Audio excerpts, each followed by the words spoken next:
नमस्कार शेतकरी मित्रांनो. ई-के-वाय-सी होत नाही, बायोमॅट्रिक फेल होत आहे, सर्व्हर डाऊन आहे आणि आता हजारो शेतकऱ्यांसमोर कर्जमाफीचा लाभ हुकण्याची भीती निर्माण झाली आहे.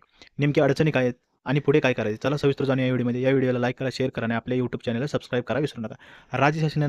राज्य शासनाच्या पुण्यश्लोक अहिल्यादेवी होळकर शेतकरी कर्जमुक्ती योजनेअंतर्गत पात्र शेतकऱ्यांची ई-के-वाय-सी प्रक्रिया सुरू आहे. मात्र प्रत्यक्षात हजारो शेतकऱ्यांना विविध तांत्रिक अडचणींचा सामना करावा लागत आहे. त्यामुळे अनेकांची ई-के-वाय-सी पूर्ण होत नसून कर्जमाफीची प्रक्रिया रखडली आहे. अनेक शेतकऱ्यांच्या स्क्रीनवर नो रेकॉर्ड फाउंड असा संदेश दिसत आहे. काही फार्मर आयडी सापडत नाहीत, काहींचे आधार लिंक पूर्ण झालेले नाही, तर काहींना ॲग्रीस्टिक क्रमांक उपलब्ध नसल्यामुळे प्रक्रिया पुढे जात नाही. याशिवाय नावातील स्पेलिंग, अर्जाची रक्कम आणि इतर माहिती त्रुटीमुळे अर्ज अडकत आहेत. या त्रुटी दुरुस्त करण्यासाठी आपले सरकार सेवा केंद्रामार्फत ऑनलाईन तक्रार नोंदवण्यासाठी सुविधा देण्यात आली आहे. त्यामुळे समस्या नोंदवायची तरी कशी असा प्रश्न निर्माण झाला आहे. सहकार आयुक्तांच्या निर्देशानुसार ई-के-वाय-सी आणि आधार प्रमाणीकरण पूर्णपणे मोफत आहे. तरीही काही ग्रामीण सेवा केंद्रांमध्ये 50 ते 100 रुपये घेतले जात असल्याची तक्रार समोर आली आहेत. यामुळे शेतकऱ्यांमध्ये संभ्रम निर्माण झाला असून प्रशासन काय कारवाई करणार याकडे सर्वांचे लक्ष आहे.